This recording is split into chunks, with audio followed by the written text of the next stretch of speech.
Hi everyone, my name is Sarah Johnson and I am one of 13 food rescue coordinators here at Lovin Spoonfuls.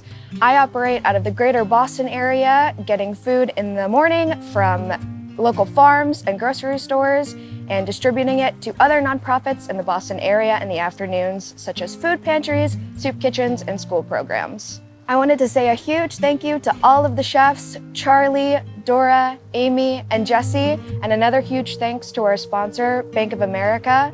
And a huge thanks to all of you guys for participating and making sure the food is kept out of the landfills and on people's plates. Enjoy.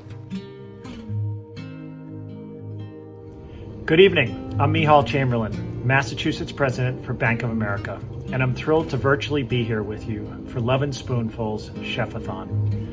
At Bank of America, we are committed to helping advance economic mobility, enabling individuals to achieve their goals and contribute to economic growth. A key way we help build a more sustainable future. We deliver on this commitment by developing partnerships with organizations that help address issues related to workforce readiness, community development, and basic needs, like hunger relief, which is why we're thrilled to work with Lovin Spoonfuls on this year's Chef-a-Thon. I want to thank Ashley and the entire Lovin Spoonfuls team for working around the clock to rescue and distribute healthy, fresh food that would otherwise go to waste to the communities across Massachusetts who need it most. Cheers to our long-standing partnership and continued success. Now let's enjoy tonight's demo.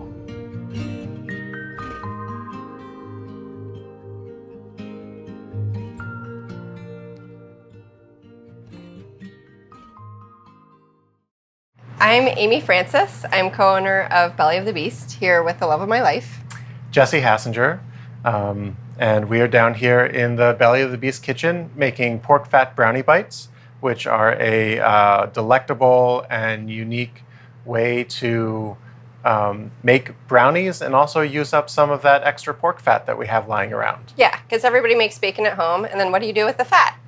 Who knows? But now you have a wonderful solution where if you save that fat, you can keep it in your fridge or your freezer so that it doesn't go rancid, and then you're able to make awesome brownies, and probably only after making bacon 3 or 4 times. Yeah, for a large you want to. Oh yeah. A container about that big, which is going to be more than enough for a nice party. You know, it takes a cup of pork fat, so that's not a lot to be saving up. And if you ever get some nice pork chops with a fat cap that you don't necessarily want to eat all of, you can render that down and save that too. Mm-hmm. So we're gonna start with the wets, which Amy is going to demonstrate here. We have 4 eggs that we're starting with, and we are using. Here at Belly of the Beast, we use all as much local as possible. We like to say that we are probably, during the height of the season, about 90% local. And then in the winter, that falls down to maybe 75 to 80%, depending. And when you're cracking your eggs, you want to practice for your short or line cook job that you'll have one day, and do it one-handed. Give that a go at home. It's a lot of fun. And what you're going to want to do is just make sure that you whisk the eggs so that all the whites and the yellows are combined nicely. And then we're going to pour in the sugar, 2 cups of sugar here, and just make sure that is combined very nicely. So the nice thing about when you do eggs and sugar together is that it comes together very beautifully, as Amy is demonstrating. And as Jesse was talking about local, I think the point you were going to make was that the eggs that we get are local. They are. Yeah. They're from Cream of the Crop, Mennonites in Russell, that put together wonderful eggs for us. Local, free range. We'll do the vanilla. We're going to do the vanilla? Yeah, so this is vanilla extract. Show the big old guy if you want to. This is what we use in the restaurant. Obviously, you might not have that at home, but you'll have something close that's just a little smaller. You don't necessarily have $300 to spend on a big thing of half gallon of vanilla. Which will last you 3 years, at least. It's great. At least if you're not a bakery. And so then this is the pork fat. What we did was we rendered it down. When it's refrigerated or frozen, it's going to be a solid kind of white mass. But you want to melt it so that it's in liquid form. And then it's going to take a little while to actually come together because it's fat that you're mixing in with the protein of the eggs and everything. But you just want to make sure that it's mixed in completely. You know, there are a lot of times that you need to make sure that it's like super mixed in, just as long as the fat is not on the top separated. Of the You're doing great. egg mixture, then you're doing great. Okay. And then we'll move over to dries here. And we like to use a scale for measuring out almost everything in the restaurant. And one of the things that that does well is that you can actually get everything right down to the same amount every single time. So every time you pick up a tablespoon, if you're doing a tablespoon measurement, that's not going to be the same amount every single time you do that. And for restaurant work, we want to get it as close as possible. That's why, for consistency's sake. And at home, you know, investing in a small scale is a really great thing to do, especially if you're baking regularly. So we have some AP flour here. And what you're going to want to do with all of the dry ingredients is just sift them to make sure that they are as non-clumpy as possible. Because the last thing you want is to bite into a brownie and just have a nice big Flour dime-sized thing of flour in your mouth. Yeah. And clearly you don't have to get a fancy sifter. Just having a sieve is whatever you have at home, even great. if it's one of those wonderful old-fashioned like hand-operated ones that your grandma probably used. And then we have some Dutch processed cocoa powder here. The Dutch process adds some alkaline into the cocoa powder. It adds a really nice kind of intense flavor. That's one of the reasons why we love to use the Dutch process versus a regular. And that stuff is readily available in all supermarkets. This one does happen to be extra dark. So if you're able to find an extra dark one, that's what you want to go for in wanting to replicate what you can get here when you come to Belly of the Beast and visit us in Northampton. So we like a nice dark brownie. There have been some times when we haven't been able to get the extra dark, and it actually makes a significant difference on the color of the also brownies. On the flavor. Yeah. Very much on the flavor too. And then I'm just using a whisk to get like the last little bits because we don't want to waste any of this chocolate. Then we have a little bit of salt here. And for baking, I always like to recommend that you use sea salt, and the finer the grain, the better, because it will distribute much more evenly, as opposed to kosher salt, which is a larger crystal. It will kind of like sit there and stay and not really be able to mix in as well. So you'll get those elements where you bite into something and you have like a really nice salty taste, but then the next bite will be like, where'd the salt go? Now we have some baking powder here. As I'm measuring this out and thinking about it, Amy, would you like to say some anecdotes? Oh, yes. I'd love to. So, Pork-Fat Brownie Bites. The original recipe of this was using red palm oil, which A, of course, isn't local, and B, we wanted to be using everything in-house as much as we possibly can, because we are a goal of a no-waste kitchen. So in light of getting in whole pigs, which this wonderful butcher block that you see in front of us does a great job of helping us break down the whole animals that we bring in-house, and using every part of the animal that is brought in, we just swapped out the red palm oil for the pork fat. So that's something that you can do with almost any recipe. You might have to experiment a little bit, but it should come together well. One of the other major reasons why we decided not to use red palm oil is that it is a environmentally unfriendly oil. It destroys orangutan habitats and has become so popular in cosmetics that it has actually caused more human for lack of a better word, human enslavement. Yeah. So.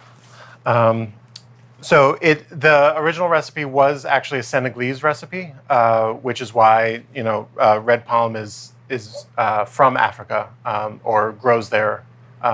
So using it in Senegal would be make sense because it is local.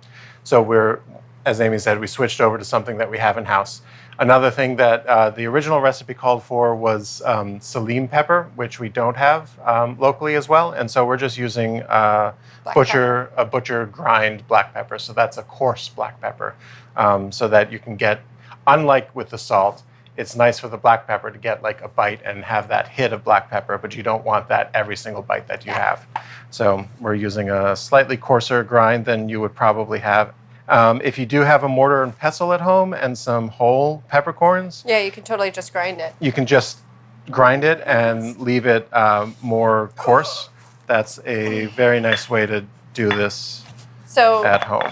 this is one of our favorite things to use both at the bee stand at home, and it's very inexpensive to get a mortar and pestle, and it just it makes all your cooking just that much better because it's all like fragrant and coming up into your senses as you're working with things. It's really wonderful. Yeah, it's so big much nicer suggestion on to that. actually get something whole and grind it and get that hit to your senses than open a bottle that, for a lot of our home spices, it's been sitting there for months and months and months. Yeah.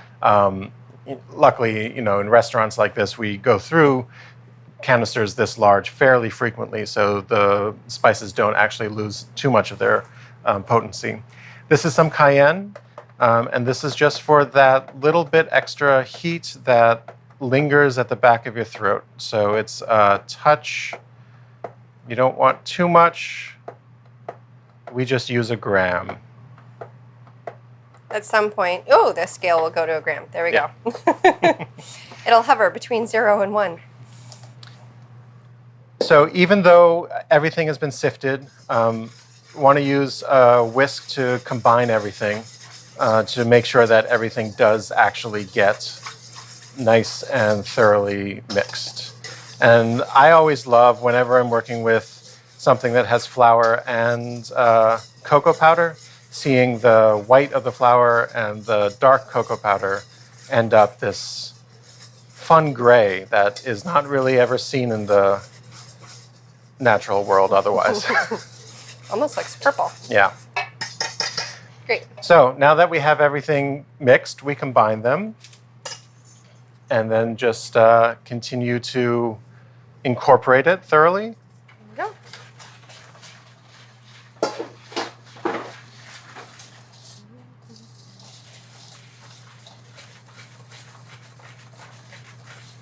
Any more anecdotes, Aim? So in being a low-waste kitchen, one of the things that we make here that people often ask a recipe for is we call them potlickers. Potlickers, for the most part, were known in the South as the collard greens that were at the ends of making Beans and greens. or a pork hock stew or something else that has wonderful pork and greens together. What we do for our potlickers is we get in collard greens and we use those greens, and then all the stalks of the collards that are pretty fibrous, we cut down,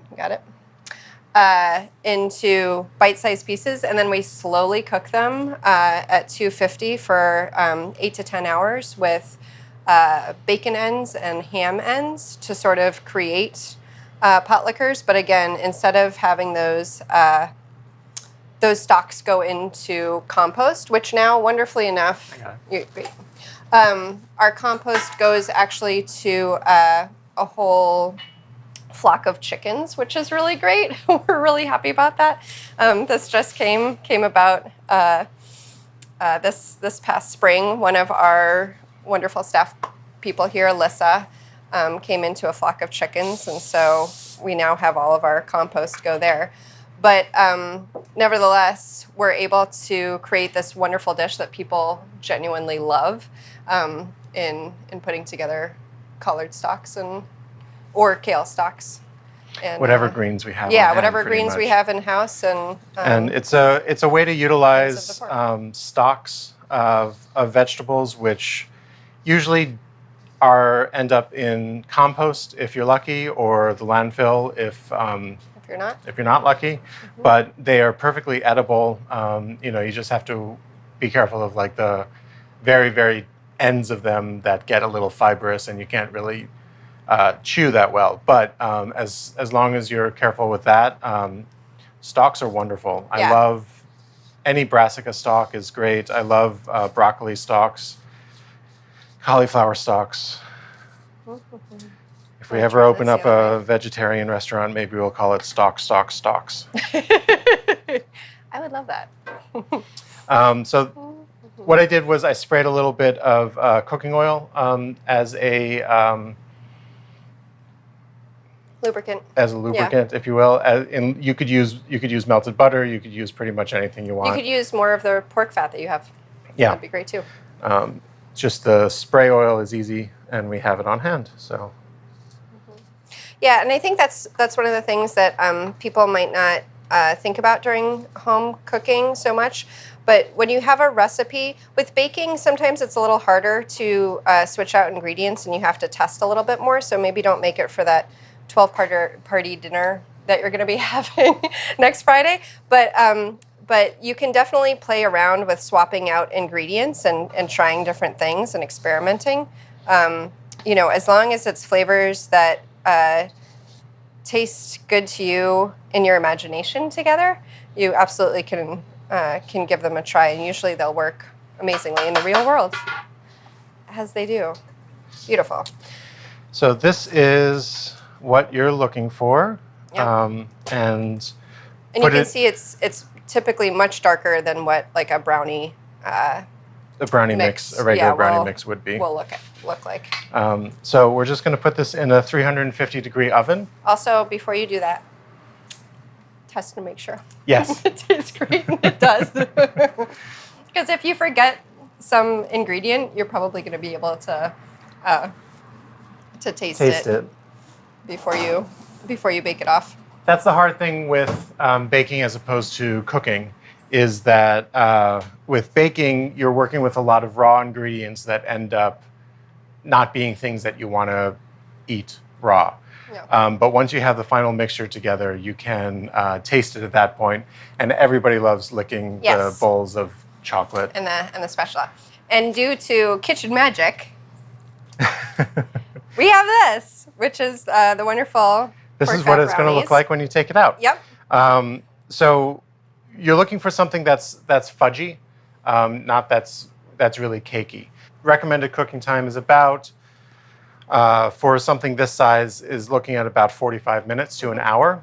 And what you want to do is, like you would normally kind of with any baked good, take a toothpick or other... or a fork, whatever you have on hand. Knife, and just hit it in the center. And if it comes up still...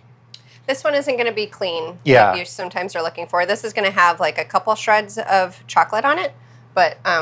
it shouldn't come up liquidy, is basically what it is. Yeah, agreed. But the other way to tell with this one, and this is kind of a easy visual one, is this center area right here is still going to be a little jiggly when you take it out of the oven. And you definitely do not want it to be completely solid, because it is going to cook for about 10 minutes after you take it out, and that's going to kind of like do that final set. Solidify it. And you'll end up with a wonderful fudgy brownie. Yeah. Fabulous. Pork-Fat Brownie Bites. Yum.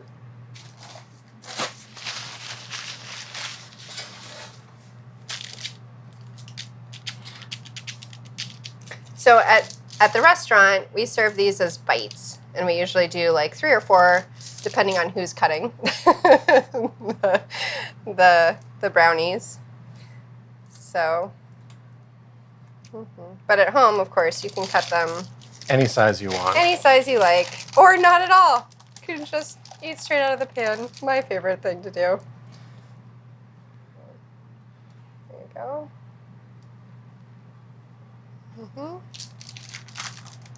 And they are, as you can kind of see, they are quite fudgy. Yeah. So thank you so much for joining us here at the basement of the Belly of the Beast, where we make all these delectable foods. Yeah, Northampton, Massachusetts. We're right on Main Street, and we encourage you to come and visit us. Wonderful. Aimee, so good to see you. This is so awesome. And I so thank you and Jesse for doing this with us, for supporting Lovin Spoonfuls, but also making such an awesome dish for this episode of Chef-a-Thon. I feel like you and I have known each other almost as long as Lovin Spoonfuls has been around now, because before that you were with Flour. Yeah, that's true. I think I met you. I feel like I remember the first time meeting you was before Lovin Spoonfuls was a thing, but it was like literally just before. So that's very cool. Yeah, I mean, that tells you how much I was eating baked goods with no real good reason for going around to the bakeries and nothing for work. Yeah, no, I love it. Yeah, no, it was wonderful being at Flour, and such a good basis for us to be able to open our own place. And yeah, it was always grand to run into you there or at Myers and Chang. So very fun. And so you guys must have been thinking about doing your own thing for a really long time. Oh yeah. I mean, I think I went into working at Flour and was like clear from day one with both Aaron, who was the GM at the time, and Joanne, that I was like, yeah, I'm gonna like work for you guys for 2 years and then open my own place.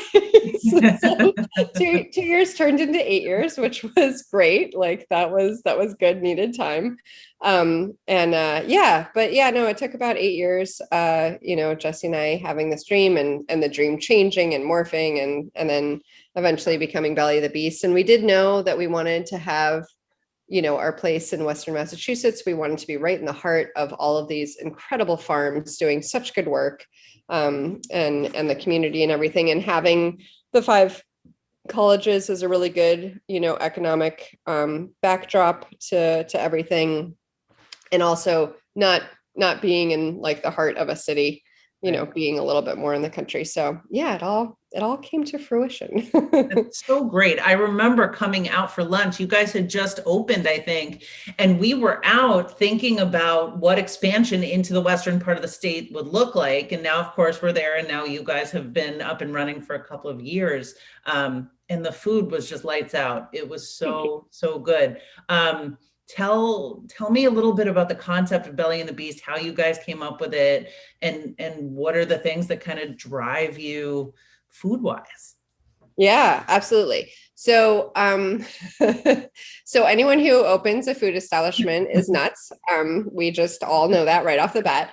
But Jesse and I decided to like just turn that knife in our backs a little more with our concept, in terms of wanting to make things from scratch, like in your grandma's kitchen, with ingredients that were local within like a 250-mile radius as best we could, and using whole animals so that we could get the best quality and then be able to turn it into a product where the price might be slightly higher than another sandwich shop, but it's not going to be like sticker shock crazy prices that people either would know what we were doing and be like, wow, that's a deal, or they wouldn't know what we were doing and they'd be like, oh, this pastrami sandwich is really good, and okay, it's $12, type of thing. So and that was, and good food should cost more. And I think when we're talking about, especially in our work, sort of closed loop cooking and whole ingredient utilization, restaurants were sort of the original food rescuers, right? It's really squeezing all of the value out of that product. Exactly. Which another one of our tenants was the goal of being a no waste kitchen, which we're incredibly good at. I have one staff member who came on board probably like, we were like at the 9 or 10 month point. Mm-hmm. And every time someone comes into the kitchen to interview, she's always recalling, she's like, yeah. And like my second or third week of working here, I just continued to be amazed at how little trash we had at the end of the night. And I'm so like, we should win an award. There should be an award so we win for how little trash we have. Which continues, which is awesome. Yeah. So that was one of our tenants too. And yeah, it's good. But I think so many people don't really understand why food, when it's good, when it's whole, when it's local, those aren't just buzzwords to drive up menu prices. They mean something. And I don't think people really understand what it means coming into a kitchen like yours and why you might be paying $12 for that pastrami sandwich. So part of our concept was we wanted to serve people what we would serve if you came into our home. So if you were sitting at our dinner table, this is the food that we eat as much as we like possibly can or when we can, because of the health value that it gives to us and our community. And so we wanted to offer that to our community at as an affordable price as we can. Saying that sounds super pretentious now that I say it out loud, and I'm not shaming anyone. Like, totally go to McDonald's, and like, if that's your jam, like that's great too. But there's something about understanding where your food comes from, what it looks like, the fact that kale stems don't need to be thrown away, that can be turned into really great food. Yes, it's going to take it takes a little more time in the kitchen. And some people don't have that time, and that's okay. No shame there either. But at least we're starting a conversation. People can rethink about things and see where they can go with things, and like just help in a holistic way between the climate emergency and wanting to eat healthier as a community, and thinking about the line of what's planted in the ground, how the animals are raised, what the slaughterhouses look like, how they get to the restaurant, how they're then broken down there once it gets to your plate. Like that whole cycle, bringing that back to what our grandparents or perhaps even great grandparents were doing, so that hopefully we're having people re-question if they're I still have people who are like, oh, I don't want to see bones in my food. It like reminds me of the animal that it came from, which again, no shame, like that's okay. But perhaps having a place like this and talking about this and like having this be a part of the community and the conversation, you rethink about what the life cycle is and like what we're doing just for each other, for the community, for where we live. Yeah, I think that's such an important point. And it's really understanding the value of what we eat based on its life cycle. And I think that really helps in sort of the end game of low to no waste. Totally. Because there's a connection to that food. So, upcycling whatever other product is there, or seeing the same ingredient. I was just talking about this with somebody the other day. Seeing the same ingredient a couple of different times on a menu isn't a bad thing. It's making sure that food can go as far as it can go, right, and for being its prepared energy in a number of different ways. Exactly. Yeah. Like all of that energy is in there, and truly honoring that to the best of our abilities. And it doesn't mean that like, we don't mess up, or it doesn't mean that we don't get fast food every once in a while too. It's just about having it. I feel like food, right? Most people, for the most part, eat 3 times a day, or however it is that they go about it. And each time you eat, no matter who you are making a political act. No matter who you are. Perhaps if you don't have a choice in what you're eating, you're less able to have that political act, have the meaning that you want it to. But nevertheless, between, social justice, again, like social justice and climate emergency and who you're supporting and where your dollars are going and how that food is getting to you and whatever else, those are all things that come together. So 2 things. One, I think tomorrow you guys are going to have a line of people out at your door who live nowhere near Northampton just to get their hands on this brownie and a sando. But I think the other thing is that it's so representative of, I think, who you guys are. Aimee, I've known you longer, but I know what you guys are trying to do at Belly of the Beast. You're taking the product that you have and you're keeping the value in it, and you're honoring every single piece of that product, and you're trying to do new exciting things with it. And one of the things that we really want to talk to people about and get out there, whether or not we're shopping in the stores or we're getting grocery bags from folks who are available to help, it's you can get creative with what you've got. Yeah. And you can recreate things that feel good to you, that evoke food memories, that evoke emotional memories. And you guys are obviously doing it super well. Thanks so much. Hi, everyone. Thank you so much for joining us for tonight's Chef-a-Thon. I want to thank Bank of America for really showing up as a sponsor for not just tonight's event, but for the series as a whole. Bank of America has been tremendous supporters of our work in the community and as we've made the transition here to virtual events. COVID has been so challenging for everybody. And for us, it's been really important that we make sure that we stay connected to you and find different ways to engage our community and make sure that everyone knows what's happening within Lovin Spoonfuls, and making sure that we share this platform with our friends in hospitality, because we know that it's been equally as challenging for them. Chef-a-Thon has given us a chance to really help support much needed funds for our food rescue operations. It also has given us a chance to engage and spotlight some of our favorite chefs and restaurants in the community. Hospitality has been so generous with Lovin Spoonfuls, and really all nonprofits. And here, while they're struggling, it's important for us to make sure that we try to support them as much as possible. So I hope tonight you either got a new recipe or a new restaurant to try. Whether or not you're dining in or taking out, let's make sure that we work together to heal hospitality and make sure that we are supporting those businesses that we know and love and that keep our communities together. Thanks to Chef Charlie,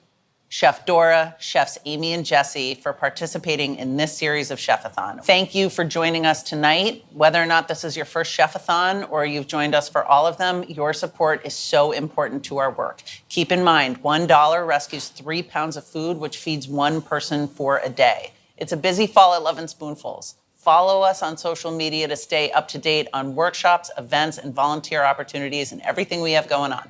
And finally, I am so excited for pregame, which is happening later this fall. Please check our website for updates. Thank you for joining us tonight. We are so grateful for your support.